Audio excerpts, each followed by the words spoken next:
In a world where every child deserves an equal chance to thrive and succeed, empowering a girl child becomes crucial mission. Investing in their education, health, and well-being is not just a moral imperative. It is a strategic step towards building a nation. A saying goes, when you train a child, you have trained a nation. When it comes to engagement, education, entrepreneurship, and empowerment.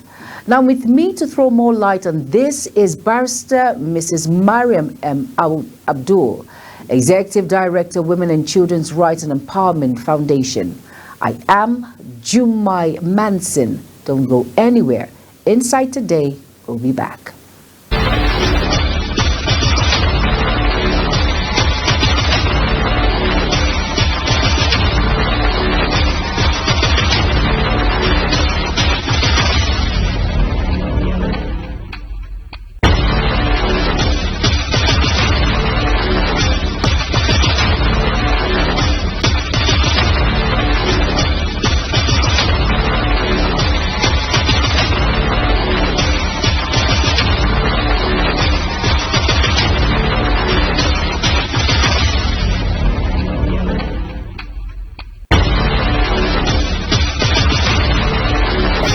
Okay. All right, you're welcome back. And if you're just tuning in, this is Inside Today on Global Television. And I am being joined by Mrs. Mariam Abdul, and she will be throwing in more light when it comes to the girl child and, of course, education. And Mrs. Mariam, good afternoon. Hello, Mrs. Mariam. All right, let's quickly go on a quick break, and then when we return, we will be connected to Mrs. Mariam Abdul. Please stay tuned.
You're welcome back, and if you're just tuning in, this is Inside Today. As I mentioned earlier, I said in a world where every child deserves an equal chance to thrive and succeed, empowering the girl child becomes a crucial mission.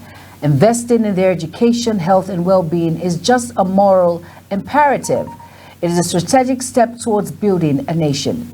There's a saying that says, when you train a child, you have trained a nation. when it comes to engagement, education, entrepreneurship, empowerment. Now with me to throw more light is Barrister Mrs. Mariam M. Abdul. She is the Executive Director, Women and Children's Rights and Empowerment Foundation. And you are welcome to Insight Today. How are you doing? Fine, thank you. You are welcome to the program. Now, to throw more light on this issue, now I want to ask a very crucial question.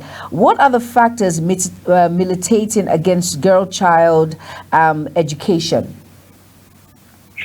Girl-child education is something that is very unfortunate, because of the patriarchal structures in, let's say, the Nigerian custom, African custom generally. The patriarchal structure, meaning that is male-dominated, and so everybody has preference to the male child as opposed to the female child.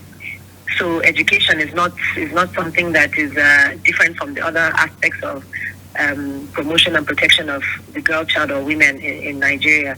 But it's because of the patriarchal structure that girls are relegated to the back when it comes to education. Mm-hmm. Now, throwing in more light, and how does female child education affect the society at large? Looking at the environment in which we find ourselves and looking at the society, how does it affect the society? Yes, when they say when you train a female child, you train a nation. It's almost like taking away the ripple effect. If you train a male child, he only teaches himself and maybe one or two people. But, generally we know that women are very group-oriented people. So a nation that does not train its female children in any sector, including education, it misses out. Because that ripple effect, you can't get it. The advantage is daunting. Statistically, if you look at training of one male person, it's almost like you've trained 2 out of 10. Mm-hmm. But if you train a female child, you've trained 10 out, 20 out of 100, for instance. But if you look, it's wiser to do that.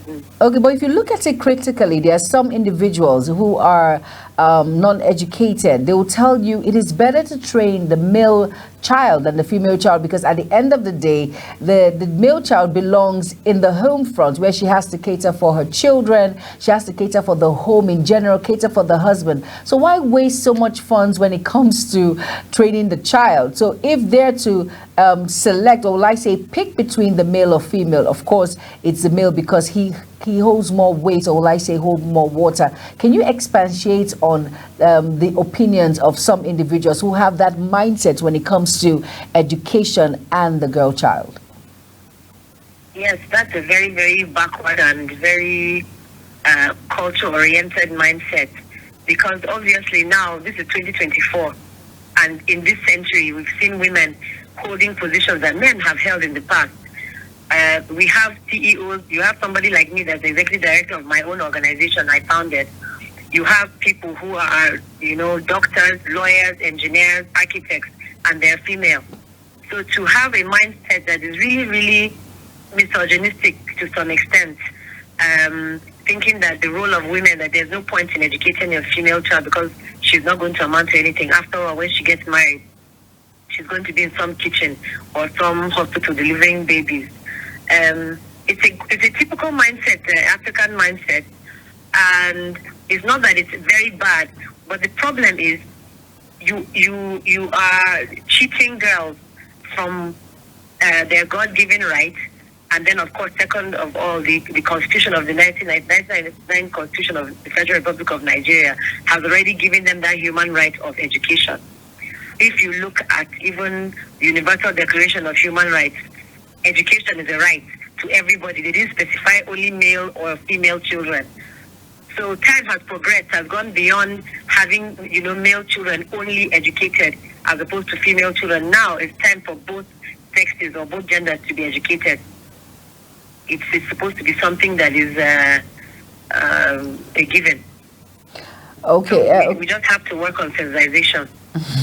Okay, but now looking at it critically, if you're going to weigh the options, what are the factors affecting academic performance of the female students? There are so many factors surrounding it. I just want you to mention but a few factors that surround the limitation when it comes to the performance of the girl child when it comes to education. A lot, back in the day when in the university, and there was this ASO strike that happened, and so many of my course mates that came back, some at the end of the long run they were married, some were pregnant, a lot of factors that actually streamline the performance of the girl child when it comes to performing, when it comes to education. Can you throw more light in that?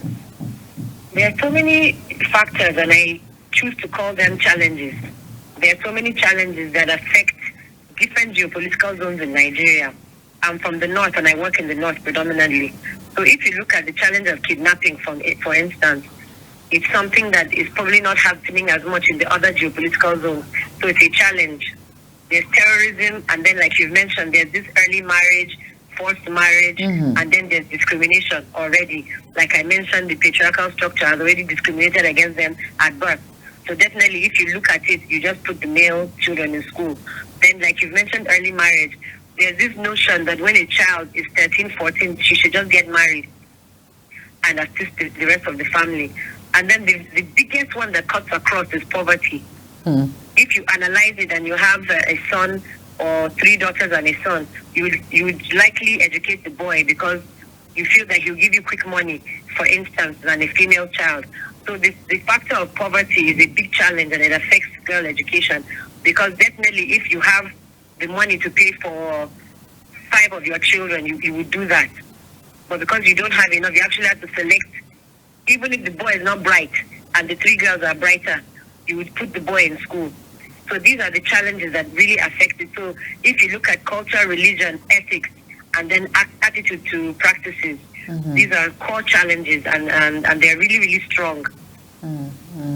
Okay, let's go over to the rural community now, rural area, and then looking at how the girl child education has made an impact. The mindset of the people of the rural community is different from what you have in the urban community, because you see a little child as small as a teenager who is not even thinking about school, even if she's female, not even thinking about it. So how has that affected the mindset of individuals in the rural society? Yeah, because they're less progressive and they are set in their ways and they're more conservative than people in the urban areas. They already have their mindsets, and then their society already supports, what they're doing. So it's just almost a given, like I mentioned, that the girl child shouldn't go to school. But there's some rural areas that are picking up now that are understanding the importance of sending their children to school. At least, if they can understand how to read and write, they can be of benefit to them. And it's picking up, but it's not picking up as much as we would like. So we do a lot of advocacy in rural areas, to ensure that they understand the importance of education for their girls. Now, talking about advocacy when it comes to rural areas, I want to look at civil society groups when it comes to women groups. Do you think they're doing a lot when it comes to the girl child education? Do you think enough awareness have been made, making that impact to actually use themselves as an example, when you're going out to advocate when it comes to the girl child education? Do you think enough awareness has been done, and women who are in society, who, the women who represent the child, growing up, that children look up to, they've done enough to lend their voice when it comes to the girl child education? You can never ever do enough. You can never do enough advocacy. You can never do enough sensitization. You just have to keep on going. I liken this to when there was the polio vaccine, if you remember, a couple of years ago. Yes. They thought that they were trying to sterilize people, because our population apparently was too much. So the foreigners came in with this injection that they coined as polio vaccine, and it was actually to sterilize people. That was what was going around. But the point or the fact was that it was a polio vaccine to eradicate polio. So there's this mentality that we have that is cultural and at the same time religious. So if you open the Bible or you open the Quran and they say, for instance, in the Bible, the head is the husband or the father figure, and the women are actually supposed to be submissive to them. And then you now analyze it and you look at the Quran and they say women should be in the house and they shouldn't work, and things like that. There's already some kind of understanding that women are supposed to be relegated to the back. But if you now look at the biblical verse, and people always say that the neck, is it not the one that turns the head for it to stand, for instance? And then you now look at it and see all of the ways that the Prophet Israel explained the types of work women could do. You now understand that you are actually allowed to work. So you do advocacy and cut into religion so that they can understand that it's not a sin. And then, you have to be smart to not cut into culture and now explain that even your parents used to go to the farm, for instance. Even your parents or great-great-grandparents used to go to the market and sell. If you're afraid of free mixing, then you go into nursing and all that. Generations ago, there were female nurses, there were female teachers. It's not absurd or new, even in the local governments and real core rural areas. So we have to put on these little explanation caps to explain to them the roles that women play and why it's not a sin and why it's not against culture. So advocacy does not end. It's just to make them understand and, gently reiterate that, education, female education is very important and vital for the existence of society, because they're half. There are men and there are women. So you cannot just educate one half of a nation and expect it to fly. It can't. Okay. Mrs. Mariam, I mentioned, at the beginning of my intro, there are so many girl child out there who, education for them, they'll tell you, I prefer to have a skill. I prefer a handiwork. I prefer to be engaged, so I will not be a liability. What's your take on that? Yeah, it falls into skills. Vocational skills fall into a type of education. Education, handwork, and all those things. That is, you're leaving your house and you're learning the skill, or you're in your house and you're learning a skill for you to provide a service. So it falls under the ambit of education. You don't have to sit in a classroom and learn Einstein before somebody says you are educated. So they all fall into the ambit or under the ambit of education. And unfortunately, even in the rural areas, some rural areas, you hear parents even prohibiting their female children from getting some kind of vocational skill because they feel it's a sin or they feel it's against culture for them to learn something and then help their family with the income. Some people feel, okay, when a child is a girl, a girl child is well educated, they feel she's trying to compete with the male counterparts when it comes to engaging, when it comes to entrepreneurship, when it comes to empowerment. The female is trying to compete, which is not so. I hear that a lot. And, I was speaking with someone when it comes in issues like this, and the individual said, okay, women, they want to do practically everything, be as educated as us. Can they drive a tipper car, a truck? Can they drive a truck? Can they do this? You can't compare. So if you're to choose between a man and a woman, you'll pick a man, because the man will not give excuses. The woman will tell you it is even better in the employment society where to pick between a man and a woman. It's better to pick a man because he's more efficient, because when it comes to issues, he won't give excuses of cramps, he won't give excuses of pregnancy, he won't give excuses of this. So it's just better to just let the male just dominate, let them rule. That sort of individual. Yeah. What's your take when it comes, because many people have that mindset, it is better to just pick a male than a female. The male will actually put in more effort, more work without any complaints, without any issues. What is your take when it comes to that sort of, will I say, thinking? Yes, it's thinking that is worth thinking about, because definitely women within childbearing age will have children and will nurse their children and will look after their children. But if you make environments that are healthy and safe for such women, I don't think there's anything wrong with it. That's just a side note. But the critical thing is that other societies that are functioning with women, do they have 2 or 3 heads? They don't. They had the queen, the longest reigning monarch. I think she was there for 70 years, and she had children and grandchildren and great-grandchildren in her lifetime. And she traveled the world. She was the head of the Commonwealth. The head of the Commonwealth means that she was president of almost over 40 countries, and she did them perfectly. So I don't know what the extra thing is associated with that. Women are looking for equity. There's a difference between equity and equality, because we are not equal to men, even by our gender or even our appearance or and all that. There's just equity, and equity is different. It just means that if I am going to court every day, or I'm in the hospital, I'm a doctor and all that, and you're paying me 25 naira, you should pay my counterpart who also went to law school or went to medical school and did the same amount of hours as I did, the same amount of years, and has come out and is practicing exactly as I am. Perhaps I'm even practicing better. Why would you give him 50 naira? So it's equity that women are really looking for. But you see, there are radical feminists that people misunderstand and think, oh, she wants to change her whole gender to a man, or because she's driving a truck, she's better than, she wants to be equal. No. The clamor is equity. Let everything be fair. How God Almighty made 2 sexes for everything to be fair itself. So why would we in society now change, the whole dynamic? So I really do get upset once in a while when I hear such things. And before we go on a quick break, I really want to, I think some people do not really understand. They keep mixing it up when it comes to equality and equity. When you hear that, people actually juggle it together. They don't understand that there are 2 different terms. When the first term is when a woman wants to compare herself with the man, which is, it's far from it. Equity is when we want a 50-50 chance, when everything is free and fair. We're going to throw more light on equality and equity when we come back. Let's quickly go on a quick break.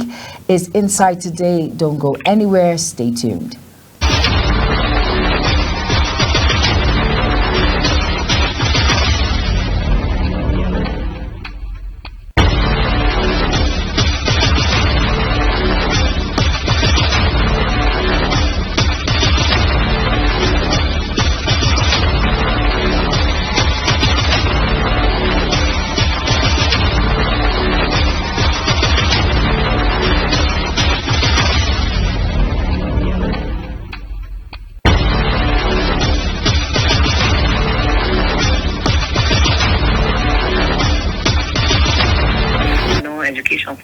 You're welcome back, and if you're just tuning in, it's Inside Today on Global Television, and I am not alone, but of course it's Verifone. I am on the program with Mrs. Mariam M. Abdul, and she will be throwing in more light when it comes to the girl-child education, and she is the Executive Director, Women and Children's Rights and Empowerment Foundation. Mrs. Mariam, are you here with us? Yes. It's great to have you. And like I said, I know you've spoken extensively when it comes to the girl child, why it is important for the awareness, advocacy. Like you said, is never enough. You've spoken about how important it is if you're in a community where you have 3 boys and a girl. It's better to train the boys when it comes to the girl, because women have a lot of issues surrounding when it comes to the home front, the childbearing, pregnancy, and all of that. But that shouldn't stop the child from being educated. And I like the fact you said it's not, when you say education, skills are also inculcated in this part of growth when it comes to empowering and giving that girl child the right to education. Now, like I said, there are so many people, they say they are feminists. You've heard the feminist term. Yes, and they say equality. And can you just differentiate between equity and equality when it comes to throwing that particular light? Yes, it depends on the scenario. It depends on the scenario. So, of course, I want equal pay with a man that's doing the same thing that I'm doing. But I do not want equal pay on a job that he's already higher than me. He's my boss already. I don't want to say because he's my boss and because he's a man and I'm a woman, therefore I want the same equal treatment that he's getting in a particular situation. It actually doesn't even make sense, because he shouldn't want equal payment or something equal when we're actually not equal. You have to be equal first before you want equity. You understand? So the point is that equity is all embracing. It embraces your position, it embraces your gender, it embraces everything you have, but equality doesn't. So most of the time you see people say, so why should I treat you equally when you're not even so thing? For instance, another instance is women in combat. Women in combat now. Some of them are trained, all of them are trained in similar ways to men. But definitely there are differences because the genetic makeup is different. He has a broader chest, he's taller, he's stronger for the most part. The exception to women's femininity is some women are built like men, but we're not talking about exceptions now. We're talking about the rule. The rule is a man's physique is different from a woman's physique. When you see it, it's apparent to you. So you cannot give her an equal amount of tasks, for instance, that you give a female soldier. And some feminists are clamoring for equality in that regard, and you can't be equal there. You can't. You just have to be equitable. So she will be given the same role as maybe fighting war, but she will be given her place. So this is really the difference. And if you begin to mix them up, then you cause more trouble and more problems for everybody else. But really, Barrister Mrs. Mariam, of course there should be a law that has a backing when it comes to equity and, of course, equality. Will you just cite the law terms so we'll be sure and know that all these are in the books and it should be put in place? Yes, what happens is that in the Constitution, or like I mentioned, the Universal Declaration of Human Rights, or under the Child Rights Act, you see the word equality being used, which is fine. The word equity is not being used there.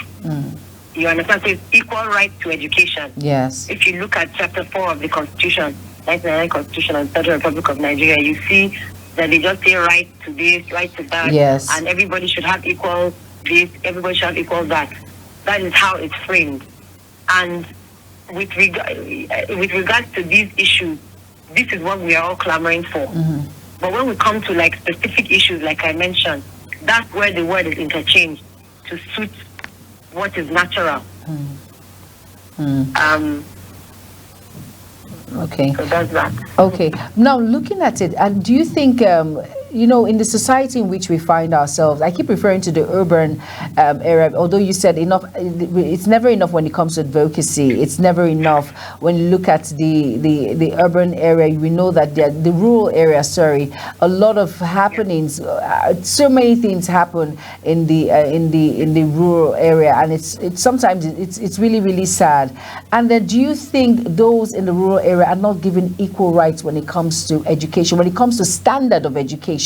Now, not talking about either any of the gender, but looking at standard of education. It's a two-way thing. When you have a standard of education, we have what we call gender when it comes to education. That's the child right to education when it comes to the female. Do you think they have the right standard when it comes to education?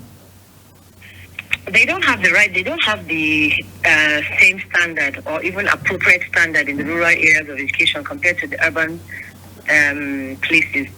And I think it's lack of political will, because it's not my duty as a CSO person or as an NGO person to build schools. That's not my job. The job of building schools and making sure that the schools are well equipped, well structured with proper teachers and proper curricula, it's the government. It falls squarely on the government's lap. So if the government has the political will to erect and implement proper schools, the same as you would do in urban areas, the same as you would do in other states, I really, really think that will go a long way. If you look at rural areas, all the time it's donor agencies that you see written all over the school bus, written all over the class chairs and all that. the roof is open. It rains on children when it's raining. In Hamatan, they are freezing because all the infrastructure is upside down. Donor agencies are just cushioning what falls squarely on the government. So I would use this medium actually to call on government to try their best to do what is actually their duty, and erect proper schools and make sure those schools are maintained under the Ministry of Education, so that if you notice, there's some people that always complain about the cutoff mark in JAM yes. or in other institutions. It has to be that way so that we can almost be at par. This is where equity comes in. Our form of education down here in the north is nothing compared to that in Yoruba land or in Igbo land. Yes, you can't compare it because their governments have built better structures and have equipped them with better things and have given better teachers. This is the truth. So they are better educated, and so because we are less educated, definitely the marks, to enter other tertiary institutions or even secondary school, it has to come down. Yes. And then, like I mentioned earlier on, it's sad, but we are riddled with more instances of insecurity than they are.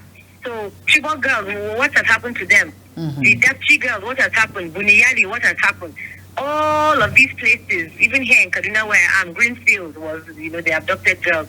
So we are riddled with challenges of insecurity, and then we are riddled with challenges of, discrimination and all sorts of things, kidnapping again.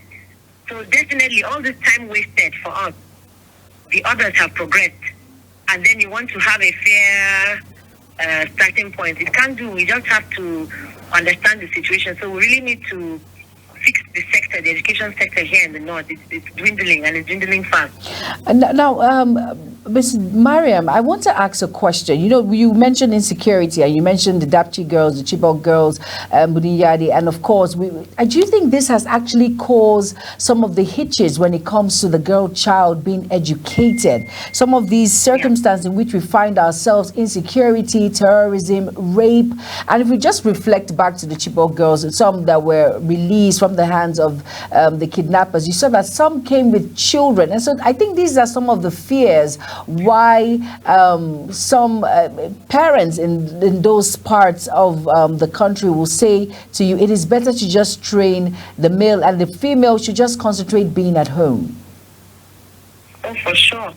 Because already there was this agitation for why should girls go to school, and it's almost as if it fell in the laps of the fathers or the patriarchs or the key gatekeepers, and it just came, they're kidnapping. So it was just a reason. They're kidnapping now, you can't go to school. There are terrorists out there, so you can't go to school. As if God answered their prayers, quote unquote. And it just dwindled. I think it went down like 60%. I don't have authority on that, but I know that there's a report I read that said 60% of education in the hot states of terrorism and kidnappings, Zamfara State, Borno State, Gombe, all those states, Katsina, that Kano. the education, it drastically went down. Yes, it did. It was true. already hanging on a little rope, and then it's like something just switched off and messed the whole thing up.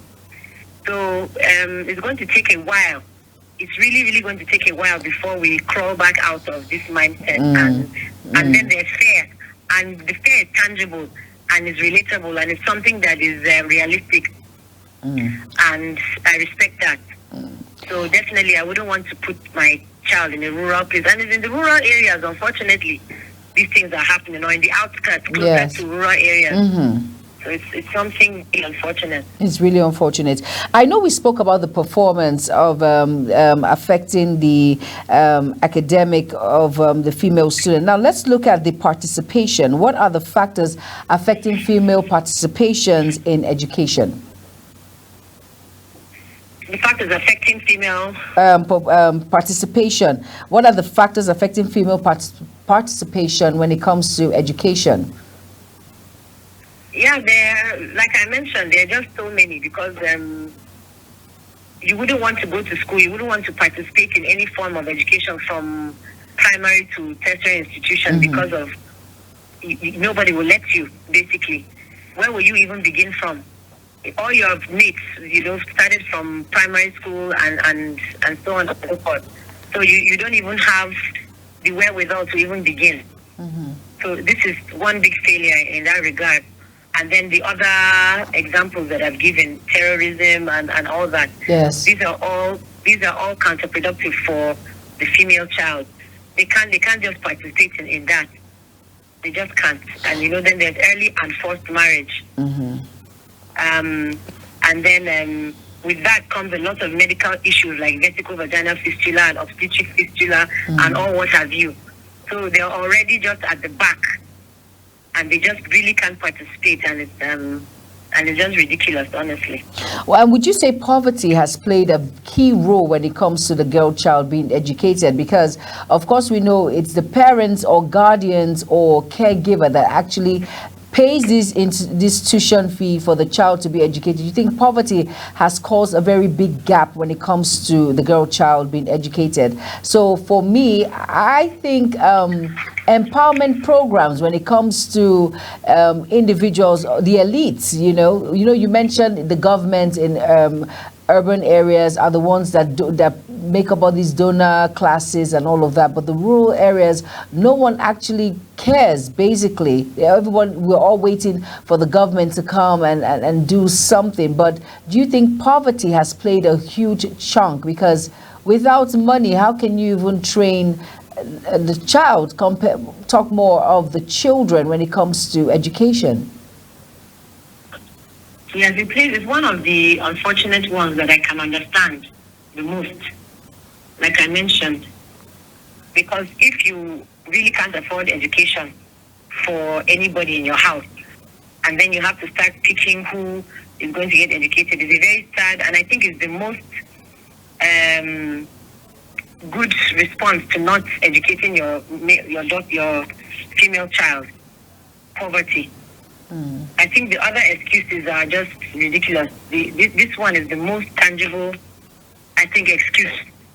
But at the same time, they should still try and educate, even if it's one girl to two boys, and see the difference in their household. So we do sensitize them that even where you're poverty stricken, for instance, you can still try to harmonize the two. And then education used to be free, and the ones that are free are just not really worth it. LEA and the rest, they're just not really worth it. So the government really needs to sit up with regards to that. But some people say you don't leave everything in the hands of the government. You and I can make an effort when it comes to issues like this. We shouldn't leave everything in the hands of the government. If we keep saying the government, nothing will be done. Don't you think so, Mrs. Mariam?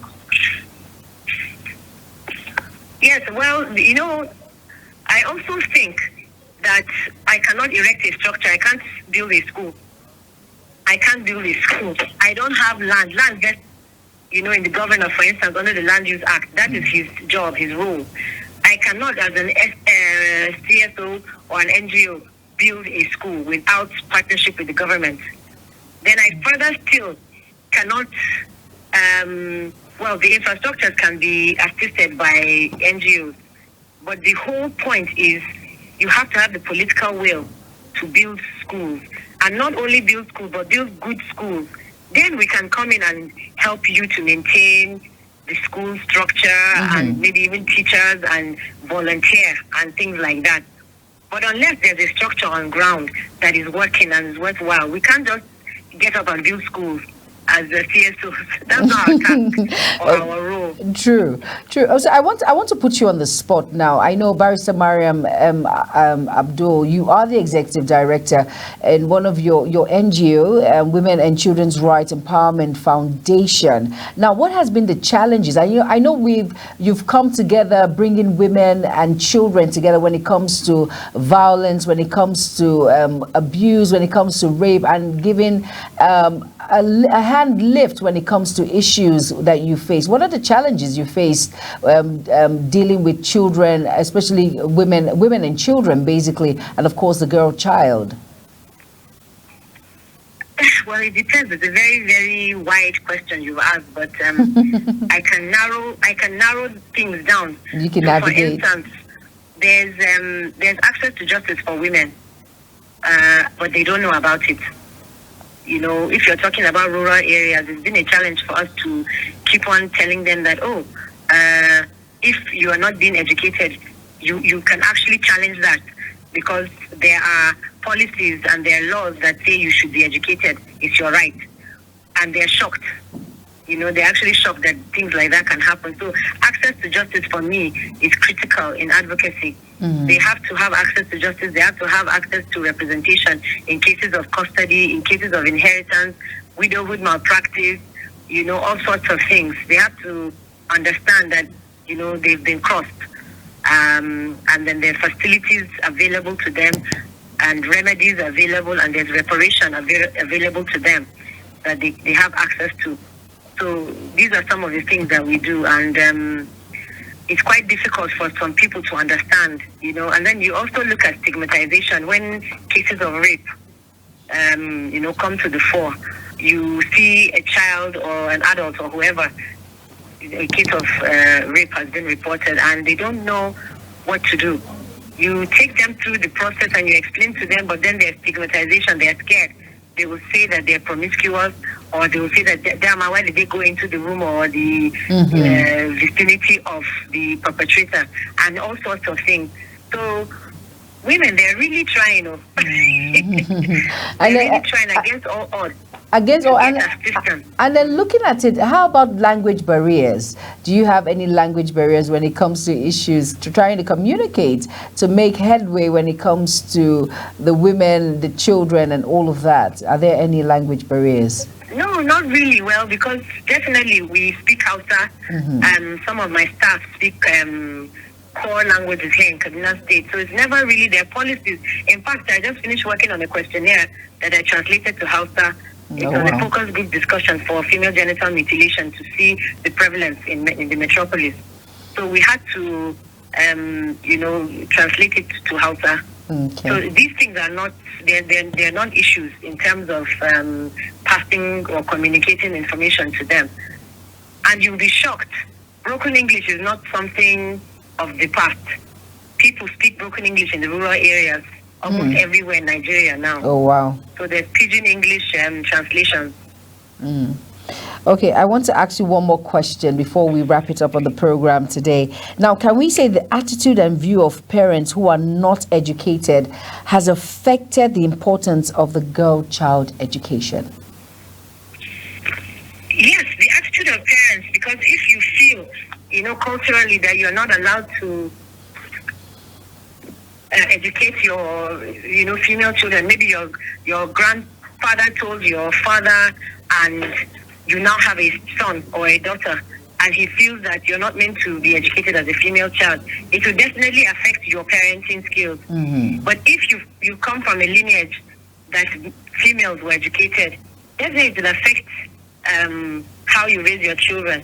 So we try to do town hall meetings and speak to parents as well as, you know, guardians, and explain to them the need to have an all-inclusive way of educating your children. If you don't want them to be educated, not everybody that has a 9-to-5 job in this world. You know, as we've mentioned, vocational skills. At least teach them basket making, teach them how to make products, the Vaseline, soap, things like that. Not everybody has to be at a desk from morning till night. You know, so we try to advocate that it will help them in the long run. Because at the end of the day, if they've been beaten or raped or embarrassed or harassed or discriminated against, they have to fall back on something. So we always ask, don't you want your daughter to have a skill? And then surprisingly they say yes. So then why are you in the way of it? What is it? You know, those kind of things. Why do you want her to just marry and leech off of a man that will at the end of the day be giving you pennies because you've given your child, 10-year-old girl, to some 40-year-old man? So we try our best to sensitize them with regards to things like that. Oh, wow. Thank you so much, Barrister Mrs. Mariam M. Abdul. Thank you for being a part of Insight today. And of course, Barrister Mrs. M. Abdul is the Executive Director, Women and Children's Rights and Empowerment Foundation. Thank you so much, Mariam, for being a part of Insight today. Thank you for having me. Thank you so much. And with that, I have to wrap it up on the program. And I'll just leave us with one word. When you train a girl child, you have actually trained a nation.